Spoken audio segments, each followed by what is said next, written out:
നമുക്കിന്ന് കുറച്ച് അയിലയാണ് കേട്ടോ കിട്ടിയിട്ടുള്ളത്. അപ്പോൾ ഓണത്തിൻ്റെ സദ്യയൊക്കെ കഴിഞ്ഞ് എല്ലാവരുടെ വീട്ടിലെ ഫ്രിഡ്ജിലും പുളി അവിയലും പച്ചടിയൊക്കെ ബാക്കിയുണ്ടാവും. ഇവിടെ അങ്ങനെ തന്നെ ബാക്കിയുണ്ട്. അതുകൊണ്ട് ഒക്കെ ഫ്രിഡ്ജിൽ കയറ്റിയിട്ടുണ്ട്. 2-3 ദിവസം കൊണ്ട് നമ്മൾ തീർക്കുള്ളൂ.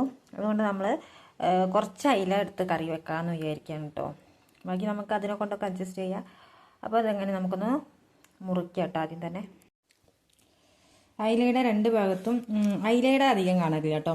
മത്തീൻ്റെ ആണ് ഇങ്ങനെ ചുണങ്ങ് കാണുക. പിന്നെ വലിയ അയിലൊക്കെ ഉണ്ടാവും. ഇതത്ര വലിയ അയിലയല്ലല്ലോ. അപ്പോൾ 2 ഭാഗത്തെ ചിറക് പോക്കുക, സൈഡുള്ള ചിറകും പോക്കുക. പിന്നെ വാല് മുറിക്കണേ.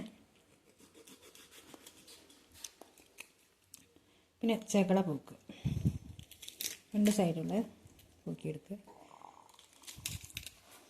പിന്നെ ഉള്ളിലുള്ള ഈ പൂവ് വലിച്ചെടുക്കുക കേട്ടോ. എന്നിട്ടിതാ ഈ ഒരു ഇതും വലിച്ചെടുത്തിട്ട് വയറൊന്നിങ്ങനെ ചെറുതായിട്ട് കീറി കൊടുക്കുക. അതിൻ്റെ ഉള്ള വേസ്റ്റ് എടുക്കുക.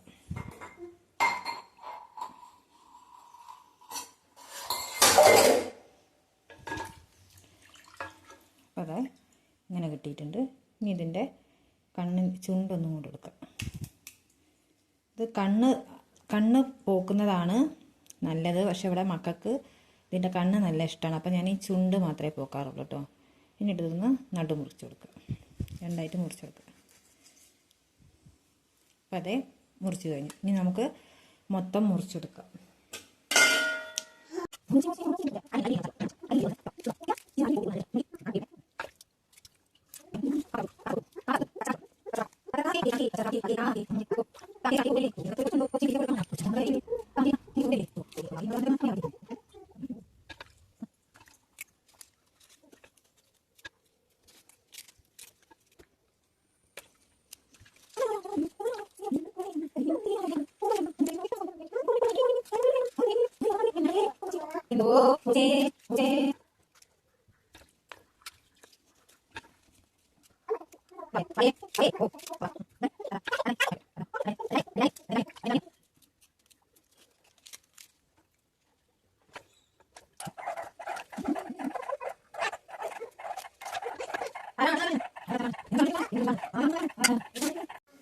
അപ്പോൾ അതായത് നമ്മൾ അയില മുറിച്ച് കഴിഞ്ഞിട്ടുണ്ട്. ഇത് നമുക്കൊന്ന് നന്നായിട്ട് കഴുകിയെടുക്കാം.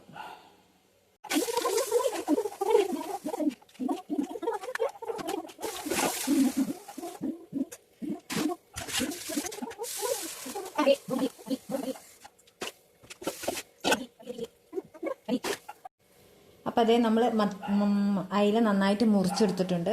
ഇത് ഫ്രഷ് മീനാണെന്ന് തോന്നുന്നുണ്ട് കേട്ടോ. നല്ല ചോരയൊക്കെ ഉണ്ടായിരുന്നു മീനിൻ്റെ തലയുടെ ഭാഗത്തൊക്കെ. അപ്പോൾ ഞാൻ വിചാരിച്ചത് ഫ്രഷ് മീനാണെന്ന് തോന്നുന്നു. അപ്പോൾ നമുക്കിതൊന്ന് കറി വെച്ചെടുക്കണം. ഒത്തിരി മീൻ കഴുകിയ ചോര ഉണ്ടായതിനെ കൊണ്ട് ഒത്തിരി വെള്ളത്തിൽ കഴുകിയിട്ടുണ്ട്. അപ്പോൾ മീൻ കഴുകിയ വെള്ളം ഉണ്ടായിരുന്നു. കഴുകിയ വെള്ളം ഞാൻ ഒരിക്കലും പുറത്ത് കളയാറില്ല. അത് ഞാൻ പച്ചക്കറീൻ്റെ ചുവട്ടിലൊക്കെയാണ് ഒഴിക്കാറുള്ളത്. അപ്പോൾ പച്ചക്കറിയൊക്കെ നന്നായിട്ടുണ്ടാകും. വെണ്ടക്ക, വഴുതിന, അത് തോനെ ഒരു മരത്തുമ്പോൾ എനിക്ക് തോനെ വെണ്ടയ്ക്കൊക്കെ പറിക്കാൻ കിട്ടിയിട്ടുണ്ടായിരുന്നു കേട്ടോ. അങ്ങനെ മീൻ്റെ വെള്ളം ഒഴിച്ചിട്ട് മീൻ്റെ വെള്ളം അങ്ങനെ തന്നെ ഒഴിക്കാതെ കുറേ പച്ചവെള്ളം കൂട്ടി ഒഴിക്കുകയാണ് വേണ്ടത്.